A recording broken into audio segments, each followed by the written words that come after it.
And good evening and welcome to the Prevention Corner. My name is Rich Coleman, and tonight we are here at one of the most unique coffee cafes here in Washington County, Brewed Awakening, with my friend Kim Kaster. We're going to talk about this exciting location that she's at and the endeavor to start up a new business. This is something that, as we've been looking at the business climate here throughout greater Washington County and around the country, and this tough economic time, that we still have businesses that are starting up. Our goal tonight is to help provide an awareness about the location, the services that are provided here, the great coffee, and also some of the awards that this new location has won under Kim's leadership, but just the passion that's at hand with this organization and the staff that are here.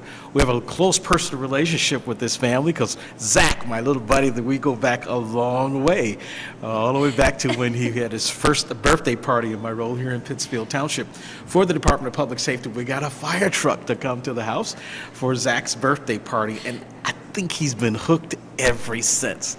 He is a staple at the agency for us and all of the work that we've been able to do with him as well as with the family. So we're really excited about being here. And this location is in the Country Creek Business Plaza at Michigan Avenue in Moon, working very closely with the Saline Chamber of Commerce, with a reflection of working with SEMCOG, the Southeast Michigan Council of Governments, that looks at all of the specifics with startup businesses and the things that are going on within the business community and the climate.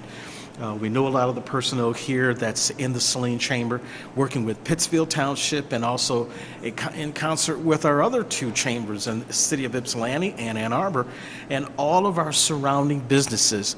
We're going to have some fun talking about this initiative tonight and the great service that is here at Brewed Awakening. Kim, thank you so much for being on the program. It's so nice to see you, Richie. How you doing today? Oh, very well, thank you. Great. Talk to us about how this passion, this dream came about, because you were working at another cafe that didn't make it, and you had a vision and a dream, and you're living it today. Talk to us about your program and what we're doing here. Absolutely. Well, you know, to start off with, this was never a dream of mine to own my own business. Honestly, it was my husband's dream years ago, and I talked him out of it because I thought it was too risky. And like you said, I worked at a coffee shop in this area for about 7 years. I had Zack at home going to school, and I needed to be close to home, so I just looked for a little place to work for a couple hours a day just to get out of the house and things, and found how much I loved the coffee business and I loved the customers, and they became like family to me. And one day I went to work where I had been working for 7 years, and it wasn't there. Wow. And it was devastating. It was just devastating, and I had no idea what I was going to do. I missed everybody that I worked with, that all the customers, like I said, they were like family. And for a couple of weeks, I kind of stayed at home and was licking my wounds and you know, crying a lot, which I'm not a crier, and it was very, very sad. And all of a sudden, I started running into customers, and they're like, you should start your own shop. And they kept putting it into my ear, and then I'd go home and I go, can you believe someone would say that? You know, and I'd say it to my husband and my son, and they're like, well, yeah, it makes sense. So I started doing some research, because I'm a big researcher, and looked and what I needed to do, what was out there, the economy, coffee shops, how to write a business plan, and I put it all together, wrote a very, very concise business plan on what I wanted to see, what I wanted to do, what I wanted it to look like, and started looking for different areas to open the shop. And a couple of places didn't work out. And I actually had given up. And I happened to be coming to the Country Creek Plaza, because as you know, I live right behind Pittsfield Township. And so I'm here a lot, and I noticed a lease sign for lease in this space. And I stood outside, I called them up, found it had only been empty for 5 days, sent them my business plan right there. within just a few short days, we had already kind of come up with an agreement here. I was working with a bank. It all kind of went at that point. And all of a sudden it was like this dream that I didn't realize was a dream was happening. Began to come to fruition, right? Yeah, it was so exciting to see it. I mean, it was also very scary, because it's my family's future that we've kind of put on the line. Sure. But they all were just my husband, my sons. They're like, you can do it. This is a great idea. If anyone can do it, you can do it. And I mean, how can you not do it when you have that kind of support at home? Yeah, and that's the great part about knowing the family and the dynamics of the family and the support from your husband and your son. Tell us what it was like as you began the process and you started the business plan, working with the Saline Chamber and the support mechanism to start a small business, particularly in the competitive world of coffee. We got some great big names that are out there in the coffee business that are sometimes overwhelming because they're on every corner and they got a lot of name recognition, but it lacks some of that ambiance of family and friends. And talk to us about what it was like when you were working with that initial, here is where I want to go with this, and particularly the role of the Saline Chamber and how supportive that they were. Absolutely. Well, to start out with, I did shop my idea to a couple of banks that shut me down immediately, didn't even want to meet with me. And then I met with a bank in Saline who has close ties to Saline, and they were just so excited about my business plan, read it, just met with me, just went full force with it and just supported me and encouraged me all the way along. So it was wonderful to work with that kind of bank. And then as we're going along, I have to comment on the support I had of the people who own Country Creek Shopping Center. They waited quite a while for me to work out all the details. And they could have easily put something else in this space in that time. And they believed in me and waited while I got all the financing together, got everything going. I had a number of people who were just out there going, okay, we're going to move this along because as you know, one of those big name coffee shops happened to move in just down the road, and they opened a month after we did, and so that was really scary. So everyone really, really helped to push to make sure that we were the first to open. Yeah, excellent. And honestly, at the beginning, I did not know much about what a chamber did, a Chamber of Commerce, and I contacted them and was shocked by just how supportive they were going to be, giving me information, providing me with help, just stopping in while we were in the process of the build out and just to give me encouragement. I was actually, it was wonderful to see. And they just helped me in so many different ways, giving me information, encouragement. And really at that point, even though I was overwhelmed by the whole process, the words of encouragement were by far the best thing that I needed at that time. And what's interesting, because a lot of what we hear right now, we're looking at startup businesses and Michigan in particular because of so much transition from the automotive industry to more service industry and technology. And when we hear about incubators and Spark, some of these locations that are really striving to help small businesses, what was their impact? And this is why I really was excited about being here with you, because you hear about all of these incredible endeavors that are going on, and you wonder who's using them. Yes, exactly. And do they work? And you're a prime example that they do work. They do work. When I was first thinking about all of this and starting my business plan, someone told me about Spark. And so I contacted them and actually took a couple of classes through them to learn a little bit about, the process and what I should do. And it really helped because they kind of set things through, how I needed to do, what I needed to, the accountant, the insurance, the this and that, all those little details that I had not thought about. And they helped to give me some sort of guideline so that I knew exactly where I had to go and what I had to do next. It really helped pave the way to get something started, to get something going.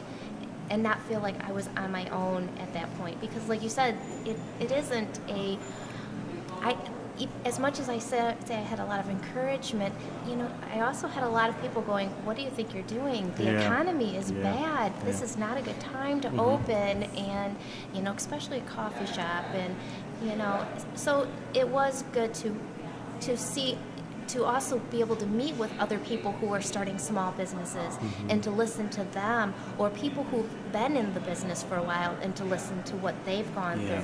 It really, really. So would you recommend for those who are looking at starting up a business and being involved in these type of endeavors to get involved with the chamber, get involved with Spark and understanding what these incubators are and all of that knowledge base that they're really striving to make sure they get out?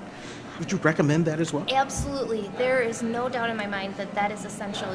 You need to do all of that, because not only that, but it also helps you to learn about the pitfalls. And that was something that was really important, and that I'm still learning, obviously, but they warned me about a lot of them, and I think that is part of the reason we have been so successful in this first year. Oh, sure. Because it was, some of the pitfalls, like, trying to expand too much or get into too many areas or trying to do everything. Having a very clear direction of what you wanted to do. And because I will tell you that those first few months we were open, I had so many people go, you should do this, you should do that, you should do this. And I had a clear idea. Like I said, I wrote a concise business plan. I was very clear on what I was going to do, how I wanted this place to look. I mean, my business plan actually said the place would be like, the business plan says specifically, you will walk in and almost feel like you're at home. And that was my goal, to have this, for this place to be like.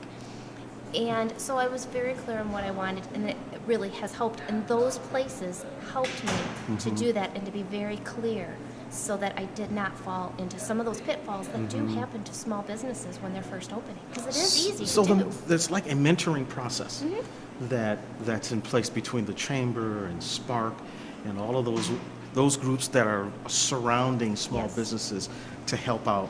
Do you also see the support from the community, because you're a unique location here? Bordering Pittsfield Township and Saline, and the relationship with the high school and all of the friends here in the community. What's that been like with your success when this first year that you've been in business? And I will tell you, and like I said earlier, I'm not a crier, but this is one thing that can make me very misty, and that is the support of this community. It has been remarkable what they have given to me from day one. People that I have worked with or have known, whether in Pittsfield Township or in the Saline community or in the Saline schools, they have all rallied and not only come in themselves, but help me spread the word and bring people in.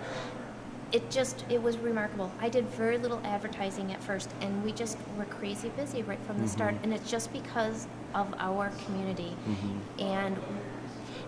And the one thing that I think honestly surprised me, and it probably shouldn't have, but it did, was all of the support I got from the other local businesses. Wow. Yeah, that's great to hear. Would come in, if I had some questions from them, I'd ask questions, they'd answer, they were always really helpful. They sent people down here, to our business. It just was very unique and surprising to me, and I'm not sure why it was, but the businesses, the people, everything has been so incredibly supportive, and without that, we could not have done it, and we could not be where we're at. It just warms my heart every time I think about it, and what people have done for us to help us be here.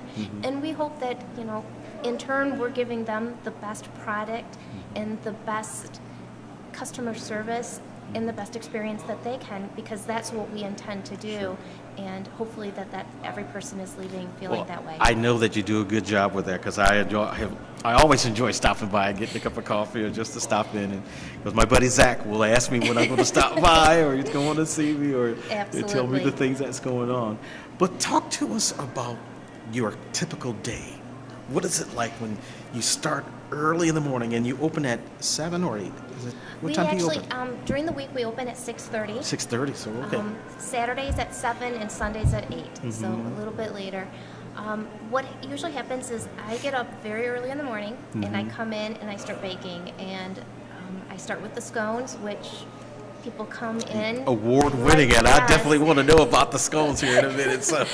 Bright and early, people are here looking for the scones, and Mm-hmm. we make them fresh every morning. And I get those going and get those done, get the bagels done, and then I go on to other baking that needs to be done. Mm-hmm. And at that point, I have one of my baristas come in, and she starts doing all the opening out front for us, starting to help the customers. And at that point, it just kind of, explodes from there. And I will tell you that I do everything. Yeah. I help customers. I make drinks. I make sandwiches. I clean toilets. Oh, yeah, I just- do dishes. Yeah. I scrub the floor. There's just so many different things that have to be done, and I'm not someone who believes that I hire people to do all the jobs I don't want to do. I have to do those jobs too, and they're not always pleasant, and they're not always the fun part, but they are very, very essential. And that's so important because that's a reflection of the totality of the business. You want it to be warm. You want it to be inviting. You want the little things that people will say, "Oh man, do you believe that?" Oh, or Yes. something's sitting out for a while, and you want to do all of those things Absolutely. to keep that in place. And because I go way back when I was in high school, I was a manager at McDonald's, so I understand that corporate philosophy. But also, as a manager, it's very personal because It is. that shift, the things that you're doing, is a reflection of who Yes. you are. Yes. And the leadership that's involved so that everybody understands the process. But there is something really unique about your baking skills here. Now, there is award-winning scones here at this location. I'm not going to ask you for the recipe, but is that And I wouldn't share it. is it your personal recipe then, or is it? Yes. Wow. We have, I put together some recipes, and, I do have customers come in and go, "Oh, you know what, I'd like this kind of scone," and I will try and put together different, and I will say, when I say it's my personal recipe, I will say that what I do is I go on the internet, because like I said, I research everything, and I will look at a variety of different recipes that are out there that have the highest marks, and I'll go through and say, well, I like this one from that one, and this one from Yeah, that one, and yeah. that makes the most sense, and then I'll put it all together and try it out on everyone who works here. And they'll tell me, well, it needs a little more of this, or it needs a little more of that, or whatever. And then we'll tweak it, and before you know it, it's out. And I will tell you that I never knew I had baking skills. Wow, So this has been quite an experience. It's been a lot of fun. I'm a math person by nature, and so Okay. I think a lot of it has to do with just like The enjoying details, the details yes. and the proportions, and Yes. being able to figure things out. Sure. And things. So yeah, it has been a lot of fun, and it's a lot of fun to see someone try a scone for the first time, and just the look on their face, and it's amazing what kind of remarks we get, because we'll get people saying, "I hate scones. They're always so dry," and they'll Yeah. try ours, and they're like, So it is. It's a lot of fun. So tell us about your menu, because you serve lunch, not just coffee, but you have like the baking goods, but you also have sandwiches and other things that you do here. This is really a multifaceted operation. It is. With the community involvement, student involvement, performances, karaoke. You got a little bit of everything going on. do. That's very appealing. We do. Well, tell us about the menu. How unique your menu? Well, the menu is, as you said, we have sandwiches and paninis that I will admit, some of them came from the coffee shop where I worked before, because they were favorites, and we've added a few of our own. We've added a few of our own little touches to those sandwiches. Am I right that there is a Zack sandwich?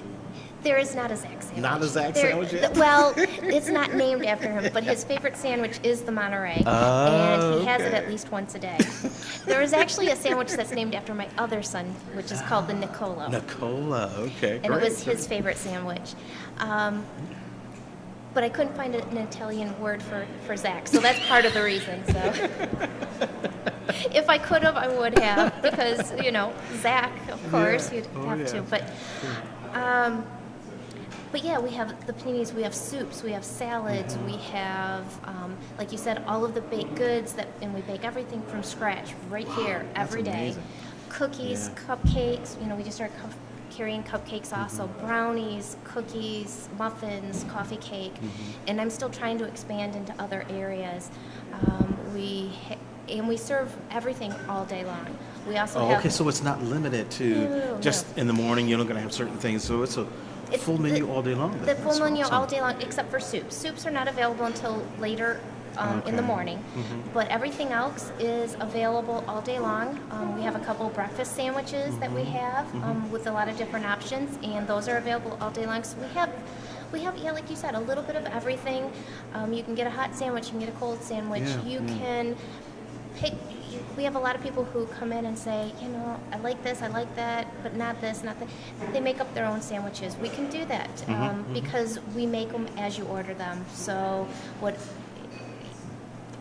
pretty much open to anything. Wow, that's amazing. And I will tell you that one of our most popular, I have to plug it, is our chicken salad pita. People come in, yes. As popular as all of our sandwiches are, the chicken salad pita is probably twice as popular as our first-rated sandwich. And I apologize, the one thing I have not tried yet, and I have to come back and try that one because I don't eat red meat. So for me, that's chicken and poultry and fish. Is the primary protein for me in my diet. So I'm always looking for, good salads and things like that. And it has chicken lots salads. of the celery and walnuts and apples. And, making me hungry here. Yeah, so it's also kind of good for you. Yeah, you just, if you don't think about the mayo and stuff, which Yeah. only has a little bit in, but. Okay. Yeah, so we have all of that.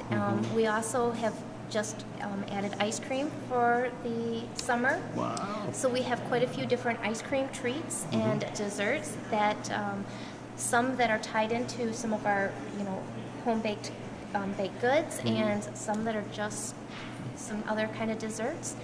And we just as a reminder to everyone, we have smoothies and freezes and any of our coffee drinks can be made over ice, and we have the frappes, frappuccinos, whatever, the blended ice drinks. And we're going to put the website up on as well, so you'll be able to get the website and the contact information and the address here, and just a number of great things that beyond your menu. Now, you also have really reached out to the students, and you're doing karaoke.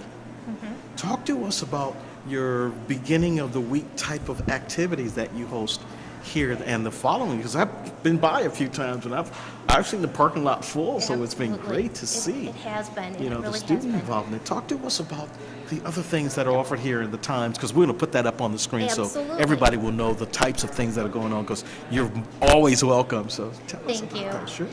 On Mondays from 6:30 to 8:30 we have our open mic night, and we have someone who runs that, so you can come in, you sign up, and when it's your time slot, you get up, you play 2 to 3 songs, or if there's not a real big crowd, you can play a few more. So it's a really great opportunity to show off your talents. It's a great opportunity to come in and see the local talent that is around here, because it will blow your mind. I'm always amazed at just how talented so many people are in this area. It's young and old that come in. It really is amazing. On Tuesday nights, we have a young man come in to play the piano, which is behind me, and which was something that was donated to us shortly after we opened. Excellent. And he's a young man with autism, and who is phenomenal with the piano. That is his thing, and he can play anything.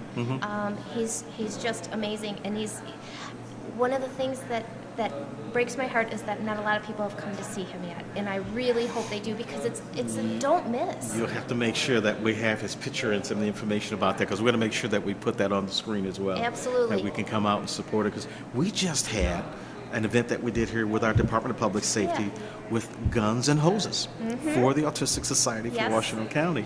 And I had the honor to sing the national anthem. I know, and it was amazing. I have been meaning to tell you that. I was blown away. You were so good. Yeah. Oh my gosh. That is one of my favorite songs, and you know, I had a lot of people I was talking with afterwards, and they said, "Have you done this before?" And I said, "Yeah, I'm a recording artist, and member of the Grammys and all the professional music groups."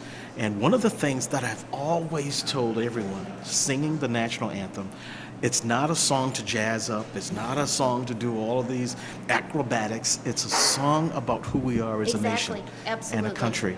And for those who have fought and died for the commitment behind the flag and what it means so much to me. So whenever you hear me sing it, I'm singing it from the heart because I believe in it. I benefited from what we do as community and all of the things that's so important for us all. So I appreciate that. Thank you so much. It was obvious that it was from the heart because it was very, very moving. It was probably one of the best that I've ever heard. Thank you. So it was very, very good. And of course, we were there with Zack. I know, and Zack was introducing everybody. Do you know? Did you hear? Yes. We walked in and he goes, "Okay, where's Richie Coleman?" That was his first question when we walked in. So he was very excited to be there. Yeah. And it was very cool that our firefighters and police officers did that. Oh, it was such a great turnout and all of the important things that went along with that endeavor. Yep. Yeah, it was great. So then the last thing is on Saturday nights, we also have, we invite local bands to come in and play. And it's not every Saturday night, but it's the Saturday nights when we do have a group, and they usually contact us ahead of time, and we book them, and then we help advertise and things. And we've had a lot of really amazing young bands come in and play.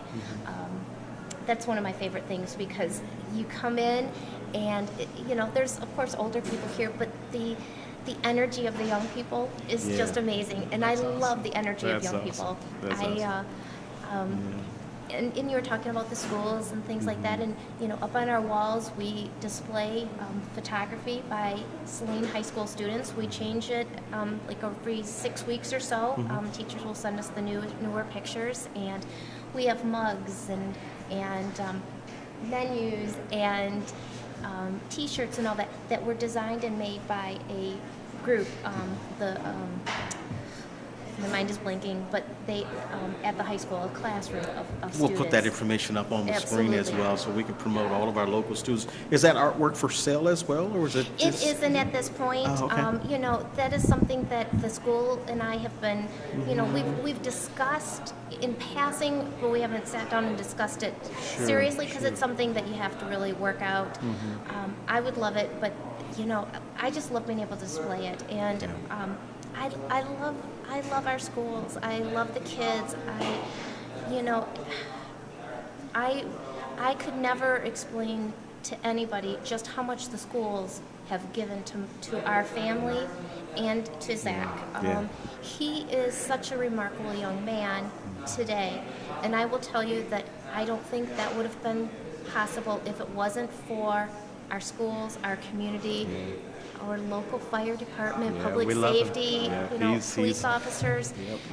He is so welcome and is a big part of what we do in the department. Everybody loves him dearly. Yeah. It's truly amazing. And we came from an area that did not want him with them, whether it was in the church setting, the school setting, the community setting. He was always being kicked out of everything. And this was when he was 5 and 6 years old. And we came here and it was totally different. Yeah. So. Well, that's one of the things that we've really embraced and really reached out to assist the Autistic Society for Washington County, and the whole emphasis of why I do this program is to work with those groups that don't always get that media coverage or have the opportunity to get the type of promotion. It's so important. So as we're preparing to wrap up, there was an award that you just won. Brewed Awakenings voted top lunch spot in Saline celebrates first anniversary. Yes. Congratulations. Thank you very much. Congratulations. That was pretty amazing to have that happen in our first year. Yeah. Because it happened right before our first year anniversary that it happened. And when I first noticed that it was up and that it was happening, we were tied with Max and oh my gosh, another well-established Dan's Tavern. Two very well-established downtown businesses, and I was thrilled that we were just even tied with them. So it feels really good to two of one. We're not, and of course we're new and things like that, but and of course Max and Dan's Tavern are still amazing places, and there's a lot of really great places to eat lunch in Saline. But it felt very good to be to be acclimated. I'll tell you, the recognition is great, and when I saw that article, I was so pleased for you and all of the hard work that has gone into this very first year for Brewed Awakening. As we prepare to close, we're going to put the information up on the screen, their Facebook site, their website, their hours of operation, and all of the great work that's going on here throughout the week that all of the community is invited to. Come down and have a cup of coffee, get a chance to meet Kim and all of the staff, and get a chance to meet Zack. Come over here for a second, Zack. We're going to make sure before we close out. Talked about him all the time. Here, come behind us. Come over here. Sit right here. This is my buddy Zack, Alex. And we're going to make sure that we have all this information out and promoting all of the great work, because he's always asking everybody about me, but this is my buddy Zack. We're going to make sure that we get all of this captured and have in place. All right, Zack. All Thanks, right. buddy. Yep.